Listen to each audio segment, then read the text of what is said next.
Okay, Dharmasthala ವಿಚಾರದಲ್ಲಿ ಏನೇನು ಆಗ್ತಾ ಇದೆ ಅಂತ ನೋಡ್ತಾ ಇದ್ವಿ. ಆದ್ರೆ ಧರ್ಮಸ್ಥಳ ವಿಚಾರವನ್ನೇ ಇಟ್ಕೊಂಡು ಒಂದಿಷ್ಟನ್ನ ಯೂಟ್ಯೂಬರ್ಗಳು ಬೆಳೆ ಬೇಯಿಸ್ಕೊಳ್ಳುವಂತ ಪ್ರಯತ್ನವನ್ನ ಮಾಡಿದ್ರು.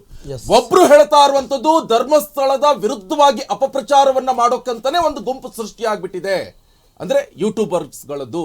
ಜೊತೆಗೆ ಇನ್ನೊಂದಿಷ್ಟನ್ನು ಹೇಳೋದು, ಧರ್ಮಸ್ಥಳ ಪರವಾಗಿ ಒಂದಿಷ್ಟನ್ನ ಮಾತಾಡುವಂತಹ ಯೂಟ್ಯೂಬರ್ಗಳು ಸೃಷ್ಟಿಯಾಗ್ಬಿಟ್ಟಿದ್ದಾರೆ.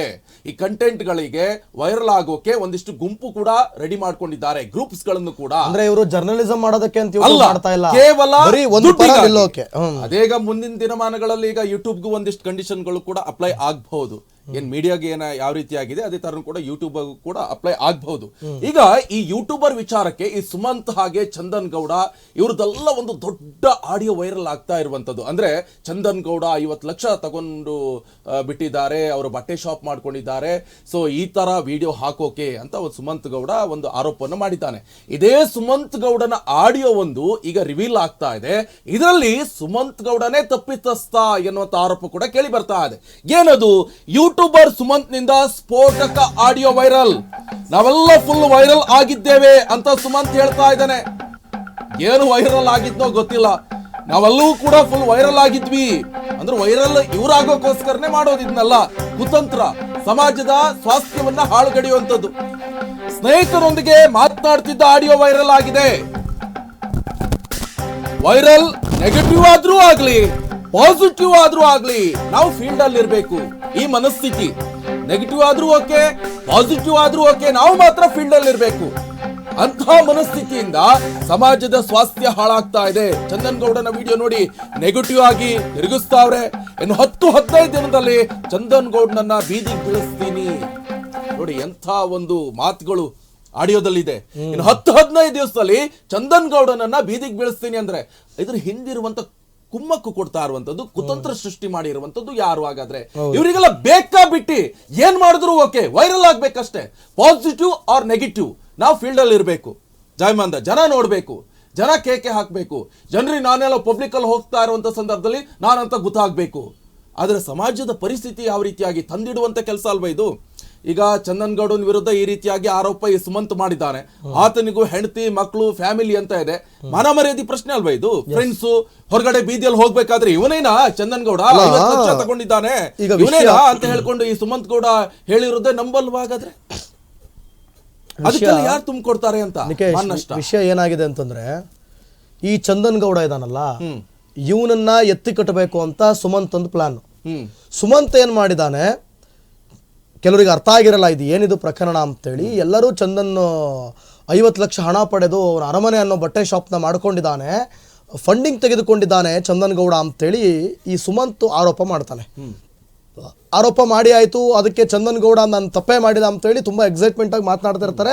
ಎಲ್ರಿಗೂ ಕೂಡ ಅನುಮಾನಗಳು ಶುರುವಾಗ್ತದೆ. ಅಂದರೆ ನೀಟಾಗಿ ನಿಮ್ಗೆ ಅರ್ಥ ಮಾಡ್ತಿದ್ದಾರೆ. ಈಗ ಏನಾಯಿತು ವಿಷಯ, ಇದೊಂದು ಆಡಿಯೋ, ನಾನು ನೆಕ್ಸ್ಟ್ ಹೇಳ್ತೀನಿ ಆ ಆಡಿಯೋ ಏನು ಅಂತ. ಆ ಆಡಿಯೋದಿಂದ ಸತ್ಯ ಗೊತ್ತಾಗಿರೋದು ಏನು ಅಂತಂದರೆ, ಈ ಸುಮಂತ್ ಅನ್ನೋನು ಅವ್ರಿವ್ರ ನಡುವೆ ತಂದು ಹಾಕ್ಬಿಟ್ಟು ಅವ್ರಿವ್ರನ್ನ ಎತ್ತುಕಟ್ಟಿ ಮಜಾ ತಗೋತಾ ಇದ್ದಾನೆ. ಇವರಿಗೆಲ್ಲ ಇನ್ನೂ ಹೆಂಗೆ ಬಿಸಿ ಮುಟ್ಟಿಸ್ತಾರೆ ಅನ್ನೋದು ಇನ್ನೂ ಗೊತ್ತಿಲ್ಲ.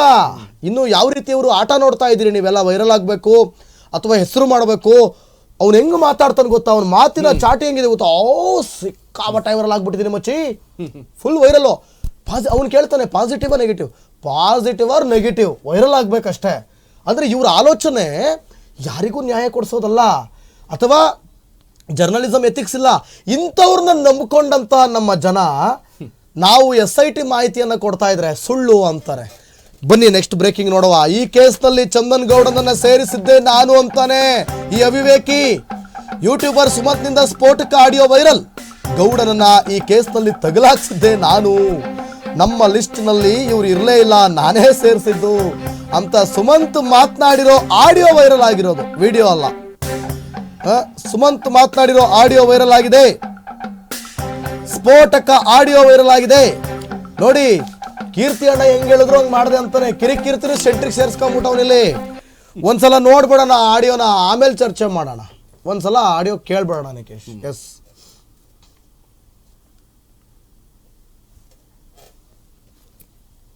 ಮಾತಾಡಿ. ಅಯ್ಯೋ ಹಲೋ ಬ್ರೋ, ಬಿಸಿನೇ ಇಲ್ಲ ಬ್ರೋ. ಆ ಚಾನಲ್ ಅವ್ರು ಈ ಚಾನಲ್ ಅವ್ರು ಹಾಕೊಂಡ್ ರುಬ್ತವ್ರೆ ನನ್ನ. ಏನಂತ? ಅಯ್ಯೋ ಗ್ಯಾರಂಟಿ ಅವ್ರು ಬನ್ನಿ ಸರ್ ಡಿಬೇಟ್ ಕೂರಿ ಅಂತವ್ರೆ. ಹ್ಮ್ ನಾನು ನೋಡ್ತಾವ್ನಿ ಆ ಯಮ್ಮ ಇವಳು ರಾಧಾ ಅವಳಲ್ಲ ಹ್ಮ್ ಸರಿಲ್ಲ ಯಮ್ಮ ಎಲ್ಲ ವಿಕಾಸ್ ಬ್ರೋ ಹೋಗ್ಬೇಡ ಅಂದ್ರು. ಕೀರ್ತಿ ಅಣ್ಣ ಒಂದ್ಸಲಿ ಕೇಳ್ತೀನಿ, ಅಣ್ಣ ಹೋಗು ಅಂದ್ರೆ ಹೋಗ್ತೀನಿ.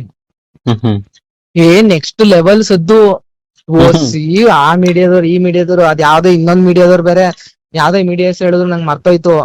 ಅದ್ ಯಾರೋ ಇನ್ನೊಂದು ಮೀಡಿಯಾದವ್ರು ಬೇರೆ ನನ್ ಬನ್ನಿ ಮಾತಾಡಿ. ಅಯ್ಯೋ ಶಿವ ನನಗೆ ಹೆಂಗ ಆಗ್ಬಿಡೋದು ಅಂದ್ರೆ ಒಟ್ಟು ಎಕ್ಸ್ಟ್ರೀಮ್ ಲೆವೆಲ್ ವೈರಲ್. ವೈರಲ್ ಏನೋ ಆಯ್ತೈತೆ. ಹಾ ಪಾಸಿಟಿವ್ ಆಗಿ ಐತೈತೆ, ನೆಗೆಟಿವ್ ಆಗಿ ಐತೈತಾ? ನೆಗೆಟಿವ್ ಪಾಸಿಟಿವ್ ಹೆಂಗೋ ಒಂದು ನೋಡಿ. ಮೀಡಿಯಾದವರೆಲ್ಲ ಪಾಸಿಟಿವ್ ಆಗಿ ತಿರುಗಿಸ್ತವ್ರೆ. ಚಂದನ್ ಗೌಡನ್ ವಿಡಿಯೋ ನೋಡ್ಬಿಟ್ಟು ನೆಗೆಟಿವ್ ಆಗಿ ತಿರುಗಿಸ್ತವ್ರೆ. ಇನ್ನೊಂದ್ 15 ದಿವಸ ನೋಡಿ ಚಂದನ್ ಗೌಡನ್ ಹೆಂಗ್ ಬೆಳೆಸ್ತೀವಿ ಅಂತ, ಚಂದನ್ ಗೌಡನ್ ಹೆಂಗೆ ಬೀದಿಗೆ ಬೆಳೆಸ್ತೀವಿ ಅಂದ್ಬಿಟ್ಟು ಇನ್ 15 ದಿವಸ ನೋಡಿ. ನಾವು ಪ್ಲಾನ್ ಪ್ರಕಾರ ಹೋಗಿದ್ದು ಬೆಳಗ್ಗೆ, ಹ್ಮ್ ಬಟ್ ನ್ಯೂಸ್ ಅಲರ್ಟ್ ಸೇರಿಸಿದ್ದು ನಾನು ಚಂದನ್ ಗೌಡನ್ನ ಎಲ್ಲಿಗೆ? ಕೇಸ್ಗೆ. ಹಾ ಹಾ ಚೇತನ್ ಗೌಡನ್ ಸೇರಿಸಿದ್ ನಾನು. ಹ್ಮ್ ಅವ್ನ್ ಲೀಸ್ಟ್ ಅಲ್ಲೇ ಇರ್ಲಿಲ್ಲ, ಹ್ಮ್ ಇವ್ರುಗಳು ಮಾತ್ರ ಇದ್ರು. ಹಲೋ ಹಲೋ ಬ್ರೋ, ಹೇಳು. ಬಿಸಿನೇ ಇಲ್ಲ ಬ್ರೋ. ಆ ಚಾನಲ್ ಅವ್ರು ಈ ಚಾನಲ್ ಅವ್ರು ಹಾಕೊಂಡ್ ರುಬ್ತವ್ರೆ ನನ್ನ. ಏನಂತ? ಅಯ್ಯೋ ಗ್ಯಾರಂಟಿ ಅವ್ರು ಬನ್ನಿ ಸರ್ ಡಿಬೇಟ್ ಕೂರಿ ಅಂತವ್ರೆ. ಹ್ಮ್ ನಾನು ನೋಡ್ತಾವ್ನಿ ಆ ಯಮ್ಮ ಇವಳು ರಾಧಾ ಅವಳಲ್ಲ ಹ್ಮ್ ಸರಿಲ್ಲ ಯಮ್ಮ ಎಲ್ಲ ವಿಕಾಸ್ ಬ್ರೋ ಹೋಗ್ಬೇಡ ಅಂದ್ರು. ಕೀರ್ತಿ ಅಣ್ಣ ಒಂದ್ಸಲಿ ಕೇಳ್ತೀನಿ, ಅಣ್ಣ ಹೋಗು ಅಂದ್ರೆ ಹೋಗ್ತೀನಿ. ಹ್ಮ್ ಹ್ಮ್ ನೆಕ್ಸ್ಟ್ ಲೆವೆಲ್ ಸದ್ದು ಓಸಿ ಆ ಮೀಡಿಯಾದವ್ರು ಈ ಮೀಡಿಯಾದವ್ರು ಅದ್ ಯಾವ್ದೋ ಇನ್ನೊಂದ್ ಮೀಡಿಯಾದವ್ರು ಬೇರೆ ಯಾವ್ದೋ ಮೀಡಿಯಾಸ್ ಹೇಳಿದ್ರು ನಂಗೆ ಮರ್ತೋಯ್ತು. ಅದ್ ಯಾರೋ ಇನ್ನೊಂದು ಮೀಡಿಯಾದವ್ರು ಬೇರೆ ನನ್ ಬನ್ನಿ ಮಾತಾಡಿ. ಅಯ್ಯೋ ಶಿವ ನನಗೆ ಹೆಂಗ ಆಗ್ಬಿಡೋದು ಅಂದ್ರೆ ಒಟ್ಟು ಎಕ್ಸ್ಟ್ರೀಮ್ ಲೆವೆಲ್ ವೈರಲ್. ವೈರಲ್ ಏನೋ ಆಯ್ತೈತೆ. ಹಾ ಪಾಸಿಟಿವ್ ಆಗಿ ಐತೈತೆ, ನೆಗೆಟಿವ್ ಆಗಿ ಐತೈತಾ? ನೆಗೆಟಿವ್ ಪಾಸಿಟಿವ್ ಹೆಂಗೋ ಒಂದು ನೋಡಿ. ಮೀಡಿಯಾದವರೆಲ್ಲ ಪಾಸಿಟಿವ್ ಆಗಿ ತಿರುಗಿಸ್ತವ್ರೆ. ಚಂದನ್ ಗೌಡನ್ ವಿಡಿಯೋ ನೋಡ್ಬಿಟ್ಟು ನೆಗೆಟಿವ್ ಆಗಿ ತಿರುಗಿಸ್ತವ್ರೆ. ಇನ್ನೊಂದ್ 15 ದಿವಸ ನೋಡಿ ಚಂದನ್ ಗೌಡನ್ ಹೆಂಗ್ ಬೆಳೆಸ್ತೀವಿ ಅಂತ, ಚಂದನ್ ಗೌಡನ್ ಹೆಂಗೆ ಬೀದಿಗೆ ಬೆಳೆಸ್ತೀವಿ ಅಂದ್ಬಿಟ್ಟು ಇನ್ 15 ದಿವಸ ನೋಡಿ. ನಾವು ಪ್ಲಾನ್ ಪ್ರಕಾರ ಹೋಗಿದ್ದು ಬೆಳಗ್ಗೆ, ಹ್ಮ್ ಬಟ್ ನ್ಯೂಸ್ ಅಲರ್ಟ್ ಸೇರಿಸಿದ್ದು ನಾನು ಚಂದನ್ ಗೌಡನ್ನ ಎಲ್ಲಿಗೆ? ಕೇಸ್ಗೆ. ಹಾ ಹಾ ಚೇತನ್ ಗೌಡನ್ ಸೇರಿಸಿದ್ ನಾನು.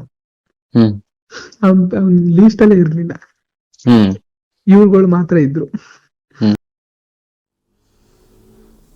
ಓಕೆ, ಎಂತ ಕಳ್ಳನ್ ಮಕ್ಳು ಇರ್ತಾರಪ್ಪ ಪ್ರಪಂಚದಲ್ಲಿ, ಖತರ್ನಾಕ್ ನನ್ನ ಮಕ್ಕಳು. ಇವ್ರಿಗೆ ಯೋಗ್ಯತೆಗೆ ಇಷ್ಟು ಬೆಂಕಿ ಹಾಕ. ನಾಚಿಕೆ ಆಗ್ಬೇಕು. ಇವನ್ ಯೋಗ್ಯತೆಗೆ ಅಲ್ಲಿ ಹೇಳ್ತಾರೆ, ಬೇರೆ ಯಾವ್ದೋ ಚಾನಲ್ ಗೆ ಇಂಟರ್ವ್ಯೂ ಕರೆದ್ರೆ ಹೋಗ್ಬೇಡ ಅಂತ ಹೇಳ್ತಾರಂತೆ, ಅವ್ರು ಸರಿ ಇಲ್ಲ ಅಂತ ಹೇಳ್ತಾರಂತೆ. ಇವನ್ ಯೋಗ್ಯತೆಗೆ ಇವನು ಸರಿ ಇದ್ರೆ ಇವನು ಯಾವ್ದೇ ಚಾನಲ್ ಇಂಟರ್ವ್ಯೂ ಕರೆದ್ರು ಹೋಗ್ಬೇಕು. ಇವನ ಹತ್ರ ಪ್ರೂಫ್ ಇದ್ರೆ, ದಾಖಲಾತಿಗಳು ಸರಿ ಇದ್ರೆ, ಇವನ್ ಹೇಳೋದ್ ನಿಜ ಆಗಿದ್ರೆ, ಅದನ್ನ ಇವಾಗಲ್ಲ ಮರಣದಂಡನೆ ಕೂಡ ಗುರಿಯಾದ್ರೂ ಕೂಡ ಆ ಮೂಮೆಂಟ್ ಕೂಡ ನಾನು ಯಾವ್ದೇ ಕಾರಣಕ್ಕೂ ಬಿಟ್ಕೊಡಲ್ಲ, ಇದೇ ಸತ್ಯ ಅಂತ ಆ ಮೂಮೆಂಟ್ ಕೂಡ ಹೋಗಿ ಹೇಳುವಂತ ಪರಿಸ್ಥಿತಿಯಲ್ಲಿ ಇರ್ಬೇಕು. ಇವನೇ ಸರಿ ಇಲ್ಲ ಅಂತ ಗೊತ್ತಾಯ್ತಲ್ವಾ, ಅಂದ್ರೆ ಅವ್ರು ಲಾಕ್ ಮಾಡ್ತಾರೆ. ಅಂದ್ರೆ ಪ್ರಶ್ನೆಗಳನ್ನ ಕೇಳದಂತ ಸಂದರ್ಭದಲ್ಲಿ ಒಂದು ಸ್ಟೇಟ್ಮೆಂಟ್ ಕೊಡ್ತಾನಲ್ಲ, ಇರಿ ನಾನು ಹೇಳ್ತೀನಿ ನೋಡಿ. ಈಗ ಇವನೊಂದು ಸ್ಟೇಟ್ಮೆಂಟ್ ಕೊಡ್ತಾನಲ್ಲ, ಗ್ಯಾರಂಟಿ ಅವ್ರು ಕರೆದ್ಬಿಟ್ರು, ಯಪ್ಪ ರಾಧಕ್ಕ ಯಮ್ಮ ಸರಿಲ್ಲ ಅಂತ. ರಾಧಕ್ಕನ್ ಕಾಲ್ದೊಳಿಗ್ ಸಮ ಇಲ್ಲ ಇವನು ಇನ್ನು ಚೈಲ್ಡ್ ಚಪಾತಿ, ಇನ್ನು ಮಗು, ಇನ್ನು ಬಾಲಕ. ನೀನು ರಾಧಕ್ ಅಯ್ಯಮ್ಮ ಸರಿಲ್ಲ ಅಂತ ಹೇಳ್ತಿದ್ದ. ಆಮೇಲೆ ಮಾನ್ಯ ವೀಕ್ಷಕರೇ, ಸರಿಲ್ಲ ಅಂತಂದ್ರೆ ಸರಿ ಆ ಥರ ಹೇಳಿದಲ್ಲ ಅವನು. ಇವನು ಹೋಗಿ ಏನಾದ್ರು ಡಿಬೇಟಲ್ಲಿ ಕುತ್ಕೊಂಡ್ರೆ ಅವ್ರು ಕೇಳೋ ಪ್ರಶ್ನೆಗೆ ಇವನಿಗೆ ತಳ ಬುಡ ಎಲ್ಲ ಕೆಳಗೆ ಮೇಲೆ ಎಲ್ಲ ಗಟ್ಟಿ, ಇವನಿಗೆ ಗಡ ಗಡ ಗಡ ಗಡ ಗಡ ನಡುಗ್ಬಿಡ್ತಾವೆ. ಇವನಿಗೆ ಉತ್ತರ ಕೊಡೋದಕ್ಕೆ ಆಗಲ್ಲ. ಯಾಕೆ ಹೇಳಿ ಇವನು ಕಟ್ಟಿರೋದೆಲ್ಲ ಸುಳ್ಳು ಕತೆ. ಲಾಕ್ ಆಗ್ಬಿಡ್ತಾನೆ ಇವನು. ಅವ್ರು ಕೇಳೋ ಸೀನಿಯರ್ ಜರ್ನಲಿಸ್ಟ್ ಕೇಳೋ ಪ್ರಶ್ನೆಗಳಿಗೆ ಇವ್ನು ಲಾಕ್ ಆಗ್ಬಿಡ್ತಾನೆ. ಅದಕ್ಕೆ ಇವ್ನು ಡಿಬೇಟ್ಗೆ ಹೋಗ್ತಾ ಇಲ್ಲ, ಇವ್ನ ಕೈಲಿ ಆಯ್ತಾ ಇಲ್ಲ. ಯಾರೋ ಸಣ್ಣ ಪುಟ್ಟ ರಿಪೋರ್ಟರ್ಗಳು ಕೇಳೋ ಪ್ರಶ್ನೆಗಳಿಗೆ ಉತ್ತರ ಕೊಡ್ತಾನೆ ಅಷ್ಟೇ. ಇವನು ಎಲ್ಲಿ ಕೊಡ್ತಾ ಇದ್ದಾನೆ? ಕೊಡ್ತಾನೂ ಇಲ್ಲ. ಲೈವ್ ಬಂದ್ಕೊಂಡು ಇದು ಮಾಡ್ತಿದ್ದಾನೆ. ಇವನಿಗೆ ಎಷ್ಟು ಸಿಕ್ಕಿದೆ ಅಂತ ಗೊತ್ತಾಗ್ಬೇಕು ಇವಾಗ. ಒಬ್ಬ ಸೀನಿಯರ್ ಜರ್ನಲಿಸ್ಟ್ ಮೇಲೆ ಅಮ್ಮ ಸರಿಲ್ಲ ಅಂತ ಹೇಳ್ತಾರಲ್ಲ, ನಿನ್ನ ಯೋಗ್ಯತೆನ ನೀನ್ ನೋಡ್ಕೊಂಡಿದ್ಯಾ?